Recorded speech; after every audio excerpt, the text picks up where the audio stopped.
Hi friends, Thursday mini விளாக்னான்னு பார்க்கலாம் வாங்க. பாப்பா வந்து பார்த்தீங்கன்னா இது என்னம்மா அது என்னம்மான்னு சொல்லிட்டு அவங்களும் கேட்டு கூடவே வந்து பார்த்தீங்கன்னா சொல்லிட்டு இருக்காங்க. அழகாக சொல்லுவாங்க. காயெலாம் வந்து பார்த்தீங்கன்னா பாப்பா வந்து காய்மா அப்படின்னு சொல்லிட்டு நான் அதுக்கப்புறம் கொடுத்தா தான் சாப்பிடுவாங்க. மற்றபடி வந்து சாப்பாட்டில் தெரியாமல் கொடுக்குறது அப்படிலாம் பண்ணுறது கிடையாது. அவங்களே விரும்பி வந்து காய் கொடுமான்னு சொல்லிட்டு சாப்பிடுவாங்க.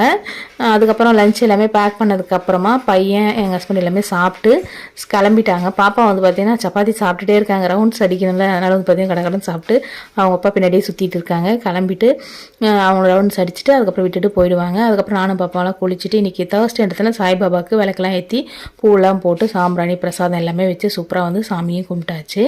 அதுக்கப்புறம் நம்ம சாய்பாபா கோயில் வந்து பார்த்தீங்கன்னா பம்பல் சாய்பாபா கோயிலில் நான் வந்து ஒரு 3D ஃப்ரேம் வந்து வாங்கிட்டு வந்தேன். பார்த்தீங்களா, அது இந்த வாலில் தான் மாட்டியிருக்கேன். பாபா சூப்பராக அழகாக நம்ம எந்த பக்கம்லாம் பார்க்குறோமோ அந்த பக்கம்லாம் பார்க்குறாரு. ரொம்பவே சூப்பராக இருக்குது. அதுக்கப்புறம் வந்து பார்த்தீங்கன்னா பாப்பா இப்போலாம் ரைம்ஸ்லாம் போட்டாக்கா கூடவே வந்து பார்த்தீங்கன்னா அவங்களும் சேர்ந்து பாட ஆரம்பிச்சிருக்காங்க. அதுக்கப்புறம் அதுக்கப்புறம் வந்து பார்த்தீங்கன்னா அம்மா இங்கேயோ நம்ம சொல்லி கொடுத்து சொல்ல மாட்டாங்க, அவங்களா வந்து டிவி பார்த்துட்டு சொன்னால் தான் சொல்லுவாங்க. அதுக்கப்புறம் வந்து பார்த்தீங்கன்னா இன்றைக்கி இட்லி மாவு அரைக்கலாம்னு சொல்லிட்டு காலையிலே ஊற வச்சாச்சு. காலையிலே அரைச்சிட்டு ஒரு 11 o'clock அரைச்சின்னா ஒரு 12:30 முடிஞ்சிடும். அதுக்கப்புறம் ஈவினிங் செய்யறதுக்கு நைட்டு டின்னருக்கு வந்து பார்த்தீங்கன்னா அந்த மாவு வந்து கரெக்டாக புளிச்சிருக்கும். மற்ற மாவு எல்லாமே ஃப்ரிட்ஜில் வச்சுருவேன். பாப்பா வந்து பார்த்தீங்கன்னா தூங்குறேன்னு சொல்லிட்டு யானையில் படுத்து இருக்கிற எல்லா பொம்மையும் தூக்கி போட்டுட்டு படுத்துட்டு இருக்காங்க. மாவு அரைச்சி முடிச்சிட்டேன்.